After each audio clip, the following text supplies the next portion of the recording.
बड़ी खबर आपको बता दें, दिल्ली धमाके से जुड़ी हुई इस वक्त की बड़ी जानकारी मिल रही है। दिल्ली में लाल किले के पास हुए धमाके की जांच के बीच एक बड़ी जानकारी पुलिस और फॉरेंसिक टीम ने पुष्टि की है कि विस्फोटक से लादी हुई i20 कार में मौजूद शख्स कोई और नहीं बल्कि आतंकी डॉक्टर उमर ही था। कार के मलबे से मिले जले हुए शव का डीएनए टेस्ट उमर के परिवार के सदस्यों के सैंपल से 100% मैच कर गया है। सूत्रों के हवाले से ये जानकारी मिल रही है और सूत्रों के द्वारा जानकारी मिली है उसके अनुसार इससे ये स्पष्ट हो जाता है कि आतंकी उमर ने ही दिल्ली कार ब्लास्ट को अंजाम दिया, जिसमें 13 लोगों की मौत हो गई, 20 से ज्यादा घायल हुए हैं। जांच एजेंसियों को शुरू से ही शक था कि डॉक्टर उमर ही हमलावर था, जिसने विस्फोटक से ठीक 11 दिन पहले हमले में इस्तेमाल की गई सफेद Hyundai i20 कार खरीदी थी और फरीदाबाद के व्हाइट कॉलर टेरर मॉड्यूल का प्रमुख सदस्य भी था और फरार चल रहा था। पुलवामा के संबूरा निवासी उमर के परिजनों से दिल्ली पुलिस की स्पेशल टीम लगातार जांच पड़ताल कर रही है। तो देखिए, उमर की मां और भाई ने डीएनए सैंपल भी दिए थे जो ब्लास्ट में इस्तेमाल कार के मलबे से मिले अवशेषों से मैच कर गया है। इससे स्पष्ट हो गया है कि उमर ही वो कार चला रहा था। इसकी पुष्टि अब हो चुकी है क्योंकि डीएनए जो सैंपल लिए गए थे उसका जो मिलान है वो उमर के डीएनए सैंपल से किया गया, जो कि 100% मैच हो रहा है। इसका मतलब यही है, इससे स्पष्ट हो गया है कि उमर ही कार चला रहा था। सूत्रों के हवाले से यह बड़ी जानकारी मिल रही है। डीएनए टेस्ट से अब इस पूरी बात की पुष्टि हो जाती है क्योंकि जो i20 कार को चला रहा है डॉक्टर उमर, वो दिल्ली के अलग अलग इलाकों में सीसीटीवी में रिकॉर्ड भी हुआ था। और ज्यादा जानकारी के साथ हमारे संवाददाता सुशील भी हमारे साथ जुड़े हुए हैं। सुशील, अब इस बात की पुष्टि हो जाती है क्योंकि उमर के भाई ने और मां ने सैंपल दिए थे डीएनए के, जो कि उमर के साथ मैच हो गए हैं। इस बात की पुष्टि कि उमर ही कार को चला रहा था और धमाका भी उसी की कार से हुआ था।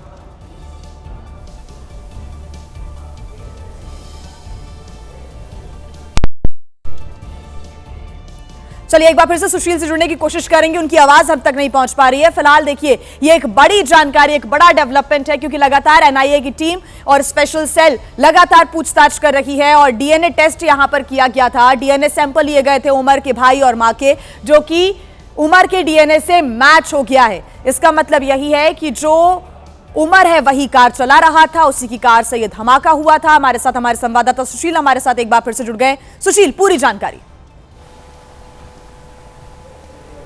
जी देखिए, जो सूत्रों से हमें जानकारी मिली है उस जानकारी के मुताबिक उमर की जो मां है और उसका जो भाई था उसका डीएनए सैंपल फिलहाल कलेक्ट किया गया था और जो i20 कार जो फिलहाल यहां ब्लास्ट के स्पॉट साइट पर थी उसमें जो हड्डियां मिली थी, जो दांत मिले थे, उस सैंपल से फिलहाल डीएनए को मैच कराया गया था। और जो सूत्रों से जानकारी मिली है उस जानकारी के मुताबिक उमर ही जो गाड़ी i20 है वो चला रहा था। ऐसा डीएनए सैंपल के मैच होने पर खबर बाहर आई है।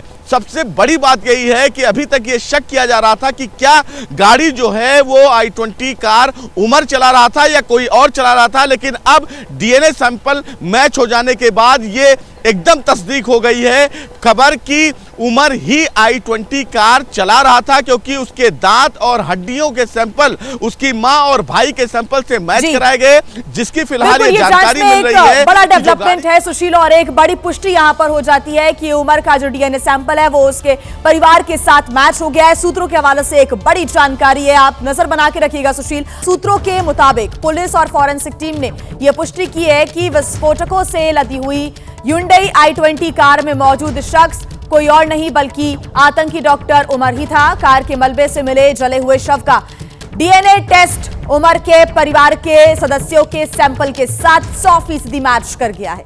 इससे यह स्पष्ट हो गया है कि आतंकी उमर ने दिल्ली कार ब्लास्ट को अंजाम दिया था और इसमें 13 लोगों की मौत हुई थी, 20 से ज्यादा लोग घायल हुए हैं। जांच एजेंसियों को शुरू से ही यह शक था कि हमलावर डॉक्टर उमर ही था, जिसने विस्फोट से ठीक 11 दिन पहले हमले में इस्तेमाल की गई सफेद Hyundai i20 कार को खरीदा था और फरीदाबाद के व्हाइट कॉलर टेरर मॉड्यूल का प्रमुख सदस्य भी था और फरार चल रहा था।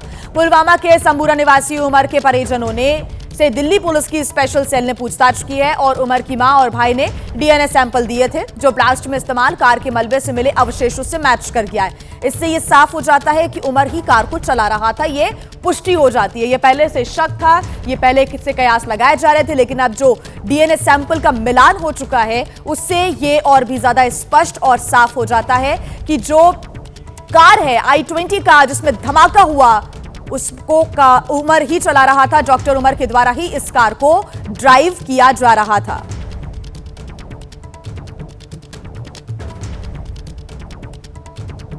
तो डीएनए टेस्ट से यह पुष्टि हो चुकी है। हमारे संवाददाता लगातार हमारे साथ लाल किले से मौजूद हैं। सुशील हमारे साथ जुड़े हुए हैं। सुशील, अब एक एक कर जो पुष्टि है वो कहीं ना कहीं होती जा रही है, जो स्पष्टता है कहीं ना कहीं वो आती जा रही है। और हम सरकार की बात करें तो सरकार की तरफ से इस पूरे इंसिडेंट को आतंकी हमला माना गया है और उसी दिशा में जांच भी की जा रही है। लेकिन इस पूरे मामले की पहले ही पुलिस कह चुकी है, एनआईए कह चुकी है कि हर एक एंगल से इस पूरे मामले की जांच की जाएगी कि आगे क्या कुछ प्लान था, या फिर पैनिक में ये अटैक किया गया अचानक से, या फिर कोई और साजिश थी।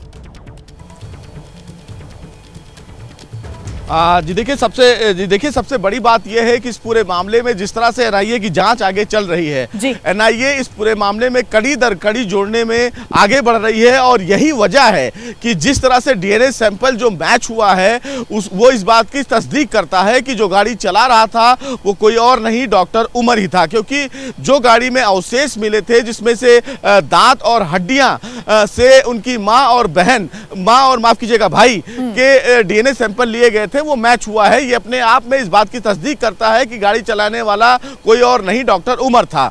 एनआईए इस पूरे मामले को इसलिए आगे बढ़ाकर जांच कर रही है कि जिस तरह से ये पूरा जो टेरर मॉड्यूल है जो फरीदाबाद में कहीं ना कहीं चल रहा था, जिसमें इतनी काफी मात्रा में विस्फोटक मिले, करीब 3000 टन के आसपास ये विस्फोटक मिले हैं। 2563 किलोग्राम विस्फोटक फिरोजपुर तगा गांव से मिलता है। वहीं थोड़ी दूर पर धौज का एक इलाका है, वहां से फिलहाल 360 किलोग्राम विस्फोटक मिलता है जो अमोनियम नाइट्रेट होता है। टाइम मशीन मिलता है, असॉल्ट राइफल्स मिलते हैं, कारतूस मिलते हैं। इसका मतलब ये था कि इन तमाम डॉक्टरों की जो एक कड़ी थी वो कुछ बड़ा प्लान कर रही थी, जिसको फिलहाल हमारी सुरक्षा एजेंसियों ने समय रहते क्रैकडाउन किया। दूसरी बात कि जो फिलहाल खुद एनआईए के सूत्रों की तरफ से कहा गया कि ये जो पूरा अटैक था वो पैनिक अटैक था, यानी कि एक्सीडेंटल अटैक था।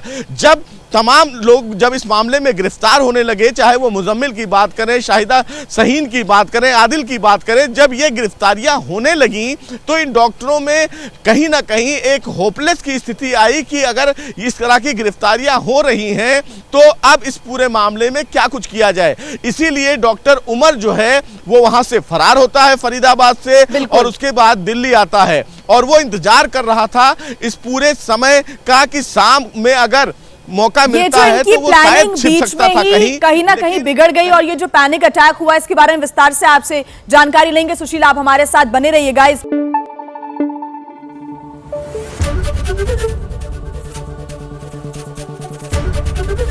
एबीपी न्यूज आपको रखे आगे।